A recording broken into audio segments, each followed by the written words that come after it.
So చాలా కాలం తర్వాత మళ్ళీ లిక్కర్ కేసుకు సంబంధించినటువంటి డొంక కదులుతుంది. మళ్ళీ దీనికి సంబంధించి సరే కొంతమంది ఆల్రెడీ బెయిల్ వచ్చిన వాళ్ళకి సంబంధించి ఈరోజు బెయిల్ ఏమో మళ్ళీ రద్దు చేస్తూ వచ్చింది హైకోర్టు. దాంతోపాటు చెవిరెడ్డి భాస్కర్ రెడ్డికి సంబంధించి ఆయన ఆస్తులను కూడా అటాచ్ చేసుకుంటూ వచ్చింది. ఎందుకు ఇంతకాలం తర్వాత అయిపోయింది లిక్కర్ కేసు, అసలు దీంట్లో శాంటిటీ లేదని చెప్పేసి మనకు అనుకుంటూ ఉన్నప్పుడు మళ్ళీ కోర్టు ఇచ్చేటువంటి డెలిబరేషన్స్ అన్నీ కూడా చేంజ్ చేస్తున్నాయి కదా ఈ కేసుని.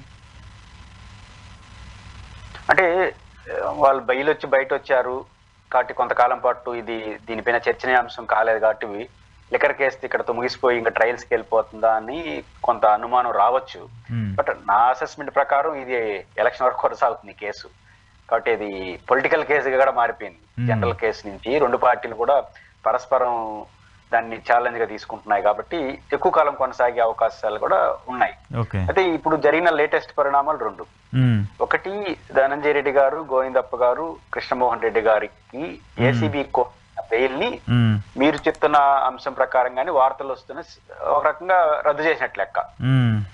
26 తేదీ లోపల కోర్టుగా లొంగిపోమని చెప్పినట్టున్నారు. బెయిల్ రద్దు అయినట్టుగా చూడాలి హైకోర్టు.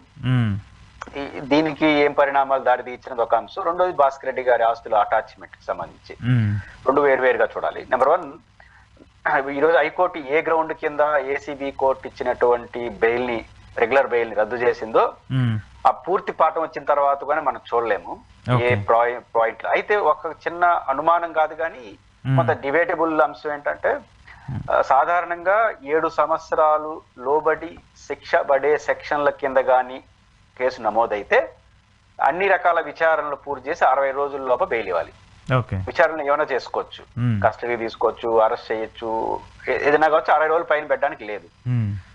7 సంవత్సరాలు ఆ పైన శిక్ష పడే సెక్షన్ల కింద గాని నేరం ఆరోపణలు ఉంటే 90 రోజుల లోపల ప్రాసెస్ అంతా పూర్తి చేసి బెయిల్ ఇచ్చేవాలి. తర్వాత రెగ్యులర్ ప్రాసెస్ స్టార్ట్ అవుతుంది. అంటే కోర్సు ట్రయల్ స్టార్ట్ అవుతుంది. తర్వాత కోర్టు ఏం చంపితే అది జరుగుతుంది. వీళ్ళు అంతకన్నా ఎక్కువ రోజులు అయినట్టుంది. దాదాపు 90 రోజులు ఇద్దరికి కూడా అయినట్టే ఉంది. ఈ ముగ్గురికి కూడా దాటిపోయినట్టున్నారు. కానీ అయినప్పటికీ కూడా సాధారణ మీరు ప్రారంభంలో ప్రస్తావన సాధారణ ఆ కండిషన్స్ కూడా అయిపోయిన నేపథ్యంలో ఏ గ్రౌండ్, ఏ అసాధారణమైన గ్రౌండ్ కింద ఏపీఎస్సీబీ కోర్టు లేదా ఏసీబీ కోర్టు ఇచ్చిన దాంట్లో సాంకేతిక అంశాలు ఉన్నాయా, టెక్నికల్ గ్రౌండ్స్ కింద చేశారా, సాంకేతిక అంశాలా లేకపోతే ఇంకోట అన్నది చూడాలి. మీకు గుర్తుంటే ధనంజయ రెడ్డి గారు, గోవిందప్ప గారు, కృష్ణమోహన్ రెడ్డి గారు విడుదల అయ్యేటప్పుడు కొంచెం హైడ్రామా నడిచింది. ఈ రోజు విడుదల అవుతారు అనుకుంటే 2 రోజుల తర్వాత విడుదలయ్యారు. లంచ్ మోషన్ మూవ్ చేశారు. ఇప్పుడు ఇచ్చిన తీర్పు అప్పుడు లంచ్ మోషన్ అనుకుంటాను నాకు తెలిసి. హైకోర్టులో ఏసీబీ వాళ్ళు అనుకుంటాను మూవ్ చేశారు ఈ బెయిల్ ని రద్దు చేయమని. కానీ ఇంకో 2 రోజులు మామూలుగా బయట వచ్చేస్తే కోర్టు కొంత ఇమీడియట్ గా బెయిల్ ఇచ్చిన తర్వాత ఇమీడియట్ గా జోక్యం చేసుకోదు అనే అంచనాతో లోపలే ఉంటే ఇంక కొత్తగా లోపల పెట్టేది లేదు, ఉంటారని చెప్పేసి 2 రోజులు మమ్మల్ని ఇబ్బంది పెట్టారని ధనంజయ రెడ్డి గారు బయట వచ్చి మాట్లాడారు. లోపల ఏం జరిగిందో మనకు తెలియదు.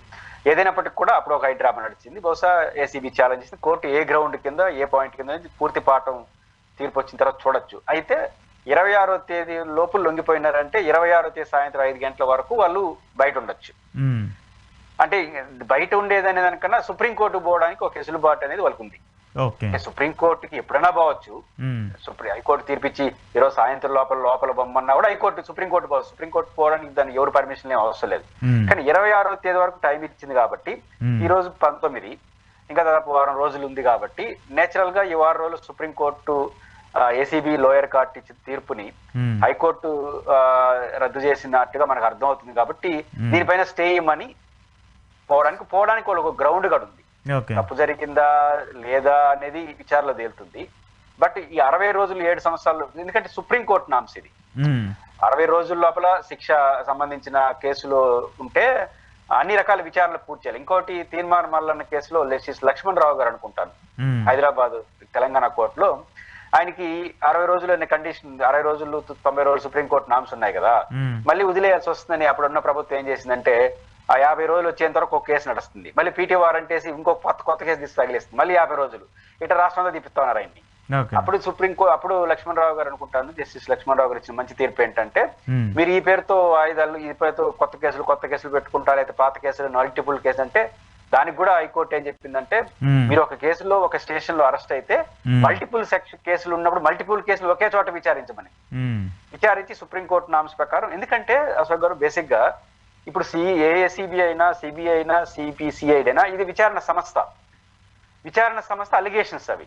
ఓకే. ఇప్పుడు జైల్లో పెట్టాల్సింది, శిక్షించాల్సింది కోర్టు తీర్పు, విచారణ సమయంలో కాదు. ఇప్పుడు ఏమవుతోంది, ఈ పొలిటికల్ యాంగిల్ జోక్ అయిన తర్వాత ఎక్కువగా 60 రోజులు 90 రోజులు సంవత్సరాల తరబడి కూడా జైల్లో పెట్టేసి, ఇప్పుడు జగన్మోహన్ రెడ్డి గారు 16 నెలలు ఉన్నాడు. ఈయన శిక్షబడి కాదు, శిక్షబడి ఉంటే ఓకే, విచారణ పేరుతో 16 నెలలు జైల్లో ఉన్నాడు. రేపు ఆ కేసు కొట్టేస్తే 16 నెలలు అన్యాయంగా జైల్లో ఉన్నట్టే కదా, ఆయన జీవితాన్ని 16 నెలలు కోల్పోయినట్టే కదా.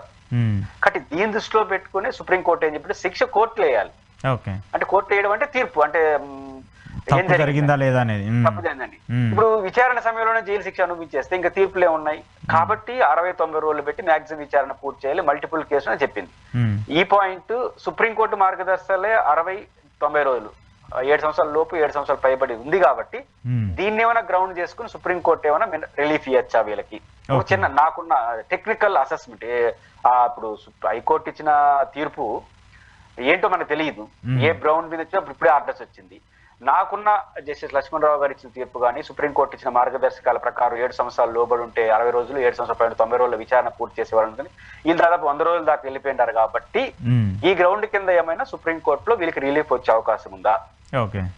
బయటే ఉన్నారు కాబట్టి 26 తేదీ టైం ఉంది కాబట్టి వాళ్ళకి లంచ్ మోషన్ మూవ్ చేయడానికి కూడా స్కోప్ ఉంటుంది. మాకు ఇప్పుడు బయటే ఉన్నాం, 26 టైం ఇచ్చారు, మళ్ళీ జైలుకు పోవాల్సి వస్తుంది కాబట్టి లంచ్ మోషన్ కూడా మూవ్ చేయడానికి అవకాశం ఉంటుంది. దాన్ని పాజిటివ్ గానే సుప్రీంకోర్టు తీసుకోవచ్చు.